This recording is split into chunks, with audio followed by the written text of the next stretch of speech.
आपूर्यमाणम् अचल प्रतिष्ठम् समुद्रमापः प्रविशन्ति यद्वत्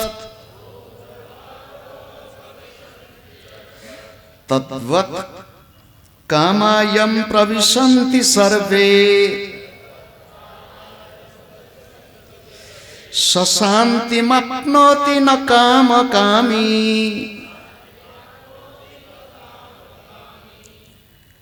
आपूर्यमाणम् अचल प्रतिष्ठम समुद्रम आपः प्रविशन्ति यद्वत् तद्वत् कामा यम प्रविशन्ति सर्वे स शांतिम आपनोति न कामकामी। तार अन्वय संस्कृत रे छंदबद्ध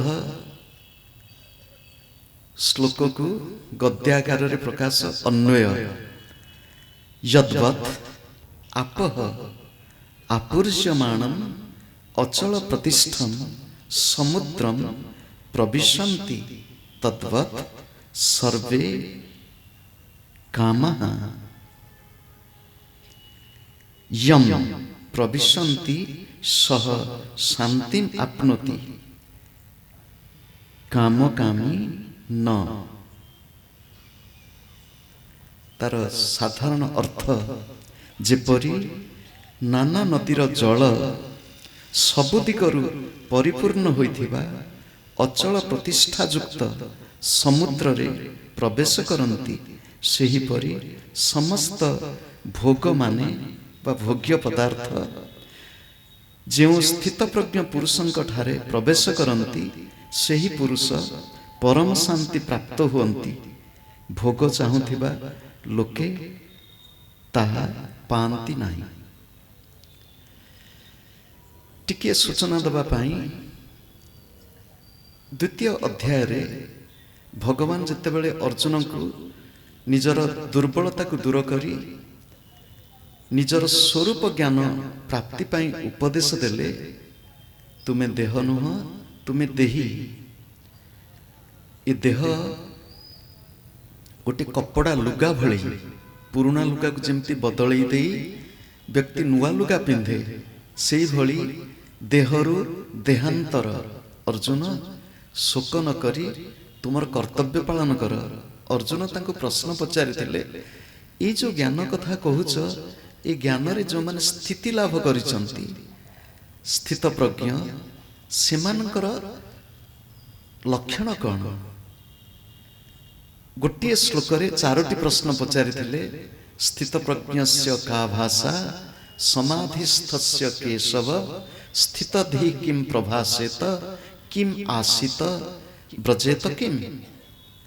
चारोटी प्रश्न भितरु शेष प्रश्न होची ब्रजेत किम किमिति चालंती। एठारे किमिति चालंती कहिबार उद्देश्य होची सेमानकर कार्यधारा किपरि सेमानक जीवन किभଳି चालिबा अर्थात केवल पादरे मध्य नुह आमर आखि चालुची आमर कान चालुची आमर मन चालुची इंद्रिय माने चालुचंती केमिति सब ब्रजेत किम। यही प्रश्नर उत्तर रे भगवान समाप्ति आड़क आसुचंती। एही श्लोकटी ए प्रश्नर उत्तर मानक मध्यरु गोटिए। ये प्रश्न रे जो वर्णना करा हैछि भगवान को द्वारा से वर्णना करुचंती नदी आ समुद्र। ये नदी की नदी ए समुद्र की समुद्र। नदीर जल समुद्र जल भितर को जाउची तार अर्थ कौन। आमे तरबर होइकरी गीतांक भितर को प्रवेश करने अपेक्षा टिके विचार पूर्वक ध्यान पूर्वक निज जीवन को टिके पर्यालोचना करने सहित गीतांक भितर को प्रवेश करिबा। ଏ ସୃଷ୍ଟି ପଞ୍ଚଭୂତାତ୍ମକ। କ୍ଷିତି, ଅପ୍, ତେଜ, ମରୁତ୍, ବ୍ୟୋମ। ମାଟି, ପାଣି, ଅଗ୍ନି, ବାୟୁ ଏବଂ ଆକାଶ। ପ୍ରତ୍ୟେକ ବ୍ୟକ୍ତିର ଶରୀର ଯାହା ଆମେ ଦେହ ବୋଲି କହୁଛୁ, ଏ ଶରୀର ଗୋଟିଏ ଶରୀର ନୁହେଁ, ଏହା ତିନୋଟି ଶରୀର। ସ୍ଥୂଳ, ସୂକ୍ଷ୍ମ ଏବଂ କାରଣ ଶରୀର। ଏ ତିନୋଟି ଶରୀର ମଧ୍ୟ ପଞ୍ଚଭୂତାତ୍ମକ। ଆପଣ କହିବେ ମନ କଣ ପଞ୍ଚଭୂତାତ୍ମକ, ବୁଦ୍ଧି କଣ ପଞ୍ଚଭୂତାତ୍ମକ? ଆଜ୍ଞା ହଁ। ଏ ପଞ୍ଚଭୂତାତ୍ମକ ଶରୀର ଏ ଦେହ ପାଞ୍ଚଟି ଭୂତରେ ଗଢ଼ା ହେଇଛି। ସ୍ଥୂଳ ଦେହ ପାଖକୁ ଚାଲି ଆସନ୍ତୁ। ଏ ପାଞ୍ଚଟି ଭୂତରେ ଗଢ଼ା ହେଇଥିବା ଦେହ ପାଞ୍ଚଟି ଭୂତ ଉପରେ ନିର୍ଭର ମଧ୍ୟ କରେ। ଏ ଦେହ ମାଟି ଉପରେ ନିର୍ଭର କରେ। ଜନ୍ମ ହେଇଛୁ ମାଟି ମା କୋଳରେ, ବସିଛୁ ମଧ୍ୟ ଚୌକି ଉପରେ ବସିଥିଲେ ମଧ୍ୟ ମାଟି ମା କୋଳରେ। ଏ ଚୌକି ମଧ୍ୟ ମାଟିର ରୂପାନ୍ତର, ବସ୍ତ୍ର ମଧ୍ୟ ମାଟିର ରୂପାନ୍ତର, ଖାଦ୍ୟ ମଧ୍ୟ ମାଟିର ରୂପାନ୍ତର। ଆମ ଘର ହେଉଛି ମାଟିର ରୂପାନ୍ତର, ଟଙ୍କା ସୁନା ପଇସା ମଧ୍ୟ ମାଟିର ରୂପାନ୍ତର। ଏ ଦେହ ଜଳ ମଧ୍ୟ ଆବଶ୍ୟକତା କରେ।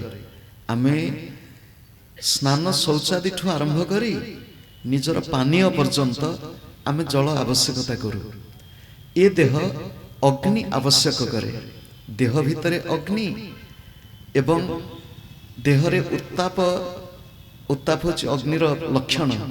ତାକୁ ଠିକ୍ ତାପମାତ୍ରାରେ ରଖିବା ପାଇଁ ଶୀତ ଦିନେ ଗରମ ପୋଷାକ, ଖରା ଦିନେ ପତଳା ପୋଷାକ।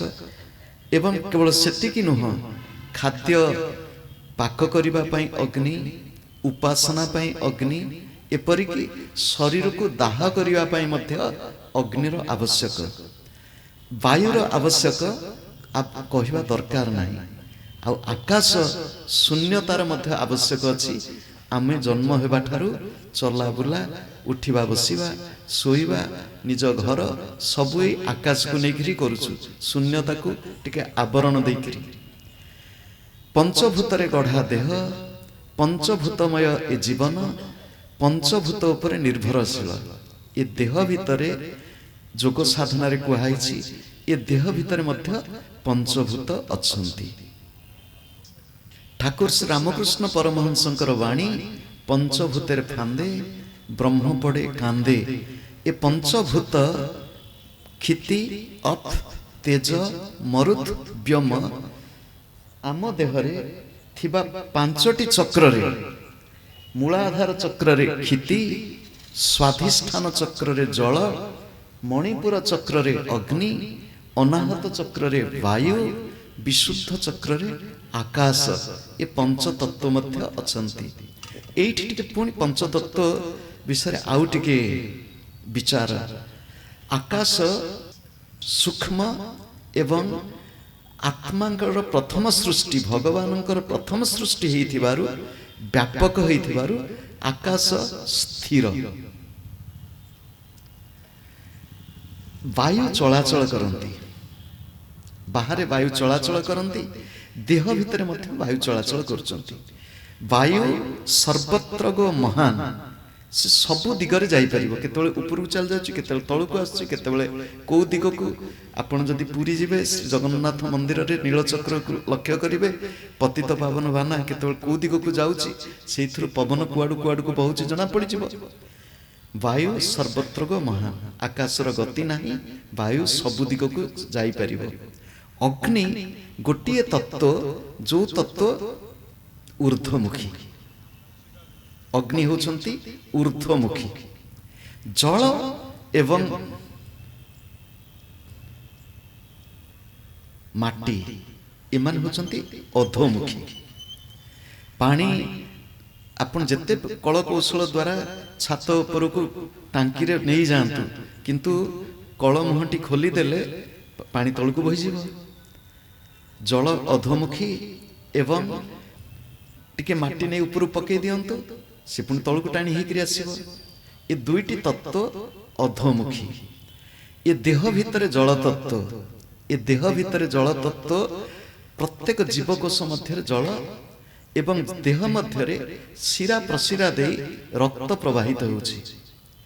हृत्पिंड हूँ गोटे एभली जंत्र से तल ऊपर सबुआड़ को रक्त प्रेरण करुछि एवं सबुआड़ रक्त आनी परिष्कार मध्य करि दउछि। ये हृदय जंत्रटी ये देह भितरे रक्तर चलाचल चली नदी भली बाहर मध्य नदी भितर जल प्रवाह।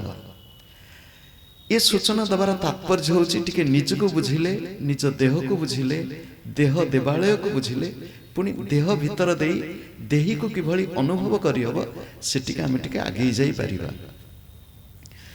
आपण देखंतु ये पंच महाभूत जहां को कहूछु माटी होंतु पानी हो अग्नि हो वायु हो आकाश हो ये स्थूल पंच महाभूत भितरे प्रतिभूत मिसिकी रहिछंती। उदाहरण स्वरूप माटी जदि कहूछु ए माटी भितरे पानी अछि ए माटी भितर को जदि आहुरी भितर को जिबा ता भितरे अग्नि अछि आग्नेयगिरि उद्गिरण होछि अग्नि ए माटी को जति खोलिबा ता भितर देखबा आकाश शून्य भी भर रहिछि माटी भितरे खोलिला बेल को पुनि शून्य स्थान देखुछु माटी भितरे मध्य कि वायुर मध्य सूक्ष्म अवस्था रे अवस्थिति अछि।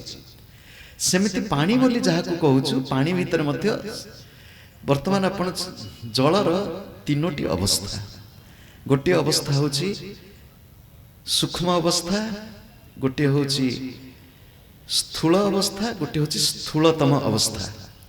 सूक्ष्म अवस्था मो दुई हाथ मध्य जल अछि।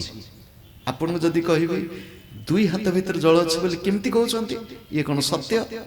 आपण विज्ञान दृष्टि टिके विचार जदि करिवे वायु मध्य जल कणा चारिआडे बुली रहिछंती। इंग्रजी रे आमे ताको ह्यूमिडिटी ओडिया भाषा रे आर्द्रता बोली कहउछु। तेणु वायु रे आर्द्रता अछि एठी मध्य जल किंतु आमे देखि पारुना हो जेहेतु या सूक्ष्म सूक्ष्म रु टिके स्थूल ही आसिला तरल अवस्था को बाष्पीय अवस्था रु जते बेले ता तरल अवस्था को आसिला आमे ताको जल देखुछु एवं से जल तरल अवस्था जो जल से जल टिके घनीभूत जते बेले हे जाउची सेते बेले ता बरफ स्थूलतम रूप। एठी एतिके अवतारणा कला परे आमे टिके नदी पाखु चली आसीबा कारण नदी रो पानी आसुची। नदीर उद्गम कोठु आपण कहबे नदीर उद्गम पहाड़ पर्वत आज्ञा आमे नदीर उद्गम स्थल को मथे जाइछु। आपण कहबे कोठी कोठी जाइछु जेमिति गंगा गंगांकर उद्गम गो मुखरु सेमिति गो नासिकार उद्गम वैतरणी। वैतरणी पुराण वर्णित एक देवनदी। गंगा गंगाकर तीनोटी धारा अछि सेथिपाई गंगा को कहंती त्रिपथगा। स्वर्ग रे सुरधुनी पाताल रे भोगवती एवं मर्त्य रे मंदाकिनी। स्वर्ग रे सुरधुनी पाताल रे भोगवती एवं मर्त्य रे मंदाकिनी। सुरधुनी शब्दर अर्थ होछि ध्वनि शब्द ध्वनिवाचक नाद। स्वर्ग रे अनाहत नाद पाताल रे ए देह भितरे पाताल अछि जे तळ आडकु भोगवती व्यक्ति भितरे भोग एवं मर्त्य रे मंदाकिनी। गंगा शब्दंकर नाम मध्य बड़ सुंदर। गंगा शब्दंकर ना होछि गम धातु गम गम गच्छति जाउछि गम गा गियते गाउछि। गंगा होचंती बही जाउथिबा गीत गाउथिबा नदी। गंगा होचंती बही जाउथिबा गीत गाउथिबा नदी। गंगा शब्दर अर्थ आपण जदि केबे सौभाग्य आसीथिबो हिमालय मध्य देई प्रवाहिता गंगा नदींकर दर्शन सेठी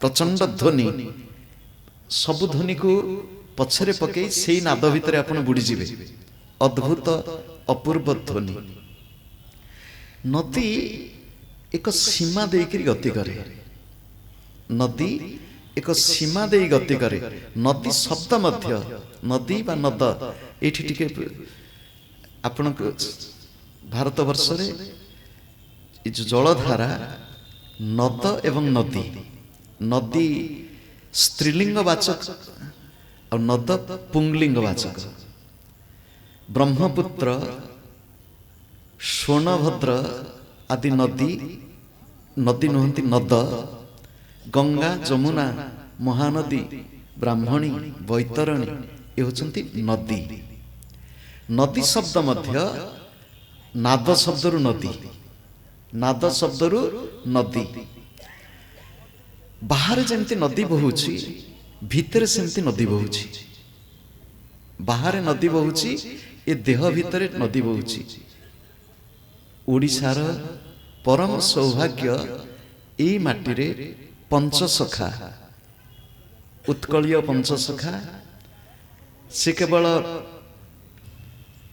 साधना दृष्टि अति उच्च कोटिर महापुरुष समाज संस्कारक समाज रे परिवर्तन स्रोत आनी महापुरुष से पंचसखा लेखनी से कहते ये देह भितर नई बहुची त्रिवेणी बहुची तीन धार बहंता नई को थय कर बंकु नाले पानी बहिब उजाणी बुड़ी जीव तोर हंसागर आरे भजु मन भजी पारिले पाइबु दर्शन ये देह भितर मध्य नदी बहुचंती आमे नदींकर जो उत्स कथा कहूलु से उत्स को आम दर्शन करने को जाइलु उदाहरण स्वरूप महानदींकर उद्गम स्थल महानदींकर उद्गम स्थल वर्तमान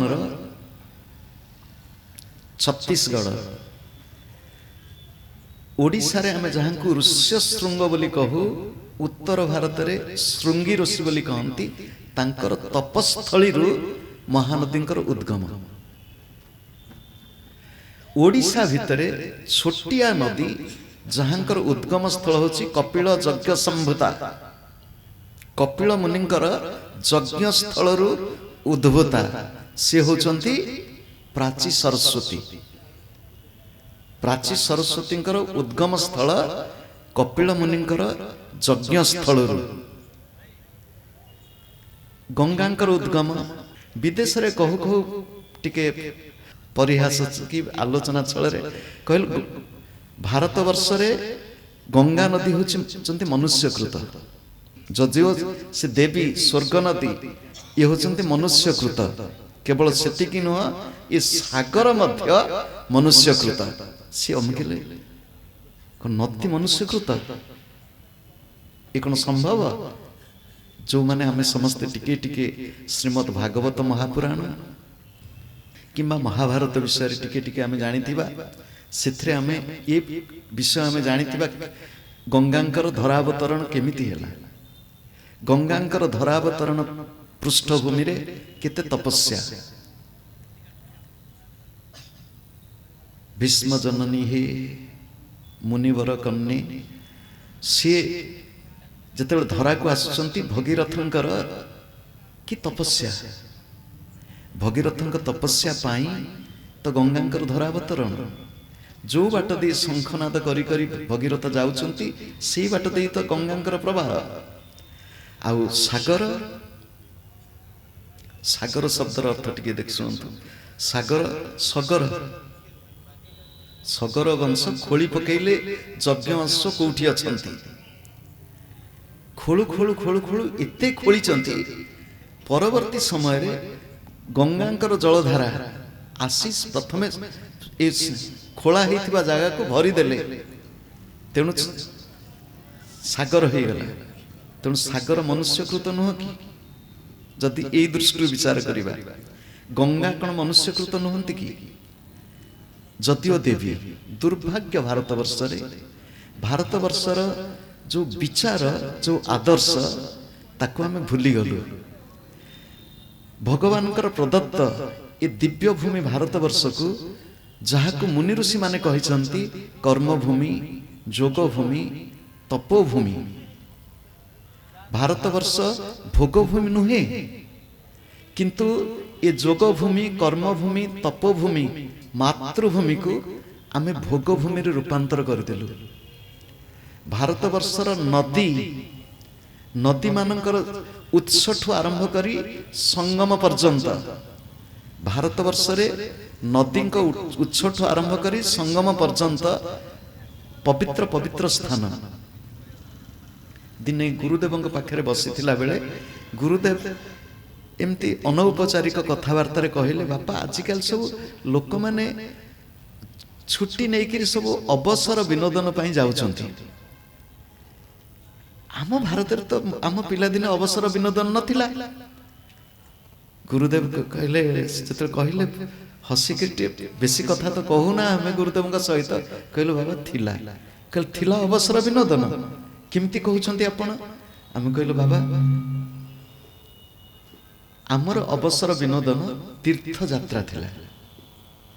लोक अर्थ संचय करी किछि पैसा रखुथिले, समय बाहर करी तीर्थ यात्रा को जाउथिले। आधुनिक अवसर विनोदन जेमिति कौनसी प्राकृतिक रम्य स्थल को जाउथिले, तो आमर जेतेक तीर्थ स्थान हुए तो गिरी गुहा पर्वत कंदर रे, नदी तट रे किंबा समुद्र संगम समुद्र तीर रे एई भली स्थान रे ही रम्य प्राकृतिक परिवेश भितर कष्ट सही करी जाउथिले। आधुनिक लोक माने अवसर विनोदन पाई जाउछंती, फेरी आछंती क्लांतिर सहित, कहना सेठी प्रकृत रे शांतिर पथ से जानि नाहंती। किंतु जो माने तीर्थ यात्रा को जानती कष्ट सही सही जानती, फेरी आसंती एक दिव्य आनंद अनुभूति नहीं।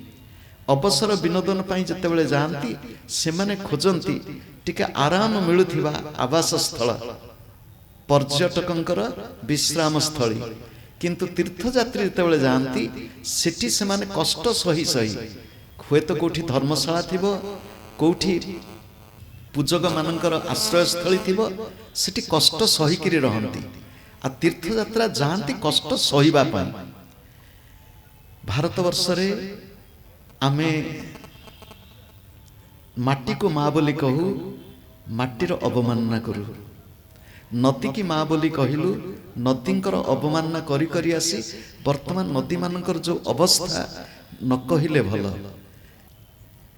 आम पिला दिने तो देखिथिलु भल पानी थिले, एबे दिनकु दिन पानी कमी जाउछंती कोठु। खाली आमे शोषी नउछु ना आउ किछि, नदी को लोप करिदेलु। उदाहरण स्वरूप कोणार्क मंदिर इतिहास सहित चंद्रभागा नदी, चंद्रभागा नदी कोठी अछंती? गोटी पंकिल सरोवर मध्य रे। श्रीमंदिर इतिहास सहित पुरी नगरी मध्य दे प्रवाहिता मालिनी नदी, मालिनी नदी कहांती? केवल आमे शुणुचु लोकंठु, कुआडे गले से नदी, तांकर अस्तित्व के आमे लोप कर देलु। ए भुवनेश्वर नगरी मध्य दे प्रवाहित होतिबा नदी मध्य ताकू करूची किए से? प्रकृति ऊपर अत्याचार, माटी की माँ बोली कही माटी ऊपर अत्याचार, नदी को माँ बोली कही नदी ऊपर अत्याचार, गोवंश को माँ बोली कहू गोवंश ऊपर अत्याचार, मातृजाति सेमानंको माँ बोली कहू न कहिले भल। एई भली अवस्था कौन भारत वर्ष चली थिबो? एठी पुणी फेरी आसंतु नदींकर उत्स कोठी से प्रश्न आपनको हम पचारिथिलु। नदींकर प्रकृत उत्स होचंती समुद्र। नदींकर प्रकृत उत्स होचंती समुद्र। ए सृष्टि होची गोटे चक्र, जोठु यात्रा आरंभ हुए सेठी यात्रा शेष हुए। उदाहरण स्वरूप आमे समस्ते तांकोठु आसीछु। आमर जीवन यात्रा तांकरिठु आरंभ होईची एवं ये जीवन यात्रार परिसमाप्ति तांकरी पाखरे। नदीर उद्गम सूक्ष्म रूप रे समुद्रठु एवं नदींकर यात्रार परिसमाप्ति समुद्रंक पाखरे। एवं किछि अव्यक्त किछि व्यक्त। भगवत गीता रे भगवान कहउचंती अव्यक्तादीनि भूतानि व्यक्त मध्यानि भारत। प्रथमे होचंती अव्यक्त अवस्था रे नदी, जल बाष्प होई आकाश रे मेघ बादल होई वृष्टि रूप में झरी पड़ुथिबा जलधारा परवर्ती समय रे नदी भीतर देकरी प्रवाहिता। नदी को आमे तटिनी बोली कहू। नदींकर अन्य ना होची तटिनी। तटिनी शब्दर अर्थ होची जे दुईटी तट सीमा दे से बही जाती। प्रत्येक व्यक्तिर जीवन धारा जीवन होची गोटे नदी। प्रत्येक व्यक्तिर जीवन गोटे नदी भली। ए नदी जो समुद्र ठू उद्गम होईची सेई समुद्र को फेरी जीवा दरकार। किंतु आम जीवन नदी सेई समुद्र को फेरी जाउची ना को समुद्र को फेरुची।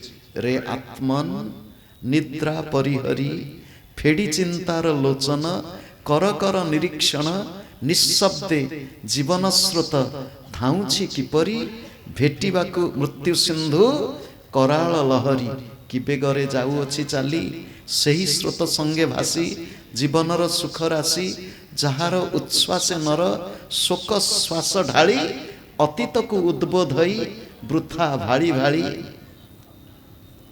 आमे समस्ते हुए तो पढ़ी थिबा से दीर्घ कविता जीवन चिंता भक्त कवि मधुसूदनकर ये जीवन स्रोत कौन मृत्यु सागर रे मिसिबा को जीव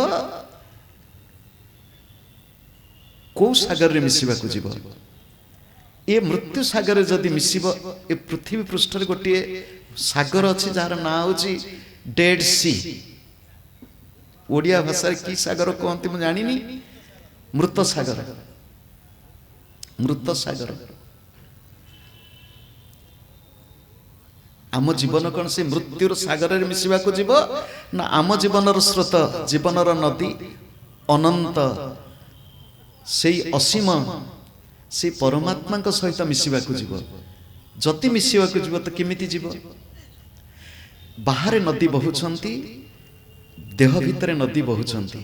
देह भितर टिके नदी विषय संक्षेप सूचना दउछु। देह भितर ब्रह्मांड लक्षणम सर्वम देह मध्य व्यवस्थित सकार विनश्यति निराकार न नश्यति। ये ब्रह्मांडर जहाँ सब लक्षण अच्छी ये देह भितर से ही लक्षण अच्छी। देहस्था वर्तते मेरु ये देह मध्य मेरु पर्वत अच्छी। सप्तद्वीप समन्विता ये देह भितर सप्तद्वीप अच्छी। ये देह भितर नदी माने बहुचंती प्रमुख तीनोटी नदीर नाम एठी कहि दउछु। ये देह भितर गंगा जमुना सरस्वती प्रवाहित होचंती। इडा भगवती गंगा पिंगला जमुना नदी इडा पिंगलायोर मध्य सुषुम्ना च सरस्वती त्रिवेणी संगम यत्र तीर्थराज सौच्यते तत्र स्नान प्रकृवित सर्व पापै प्रमुच्यते। ये देह भितर इडा पिंगला सुषुम्ना नामक तीनोटी नाड़ी ये नाड़ी नदी ड डकार दकार परिवर्तन करते चलिब। ये नदी देह भितर तीनोटी नदी बहुचंती। इडा पिंगला सुषुम्नार बाह्य प्रकाश आम श्वास माध्यम इडा पिंगला सुषुम्नार सूक्ष्म अनुभूति जोगी माने जोग साधना कले सुषुम्ना पथरे अनुभव करि पारंती।